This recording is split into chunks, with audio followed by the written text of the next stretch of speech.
وبركاته.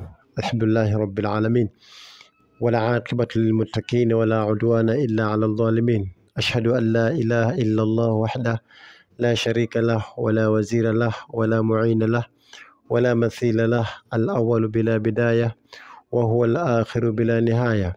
اللهم صل وسلم وبارك على هذا النبي الأمين وعلى آله وأصحابه ذوي الشرف العظيم. Watukufu wa Kiislamu, baada kumshukuru Allah jalla fi'ala na kuzitaka rehema na amani zimwendee bwana mtume Muhammad sallallahu alaihi wasallam, ikiwa bado tunaendelea na silsila ya darasa zetu, tunamwomba Allah subhanahu wa ta'ala ajalie darasa hizi ziwe ni zenye manufaa katika umma huu wa Kiislamu. Inshallah, tukiwa bado tunaendelea na silsila ya darasa zetu, leo tutaingia katika faida inayopatikana katika sura As-Saff. Miongoni mwa khawasi zake anasema, man dawama ala qira'atuha fi safarin, mtu yoyote atakayedumu kuisoma sura hii akiwa katika safari, basi amina atawariqahu ila an yarja ila watanihi, mtu huyo atapata amani na majambazi na vibaka wa njiani kuporwa mali zake mpaka atakaporudi katika nchi yake au katika makazi yake. Sura As-Saff ukiisoma, ukiwa unadumu kuisoma katika safari, upo safarini ukawa unasoma sura As-Saff hii mpaka unapofika safari yako, basi utapata amani na vibaka na wizi majambazi katika njia mpaka utakaporudi katika makazi yako.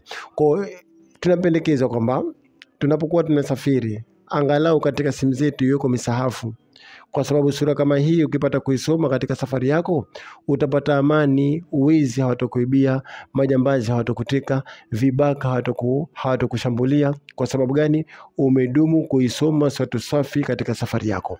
Kwa man dawama ala qira'atuha fi safari, mtu atakayedumu kuisoma sura hii akiwa katika safari yake, basi amina min at-tawariq, atapata amani na vile vibaka njia, majambazi, wizi hawataweza kukibia utakapokuwa unadumu kuisoma sura hii ukiwa katika safari yako. Kwa safari yote uliokuwa unataka kwenda, kama ni safari ndefu, basi uwe unadumu kuisoma sura hii, sura As-Saff, ili Mwenyezi Mungu Subhanahu wa Ta'ala akujalie uende salama katika safari yako na urudi salama katika safari yako. Sura As-Saff ukiisoma mara kwa mara, basi utapata amani, vibaka, majambazi wote, wajini, mashetani njiani utapata amani mpaka pale utakaporudi katika nyumba yako. Inshallah, Mwenyezi Mungu atufanyie pesi tudumu kusoma sura hizi ili Mwenyezi Mungu atupe malipo ya kusoma Qur'ani.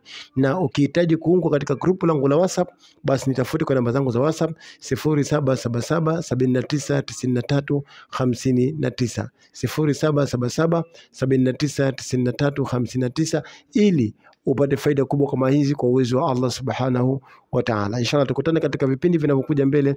Wassalamu alaikum wa rahmatullahi wa barakatuh.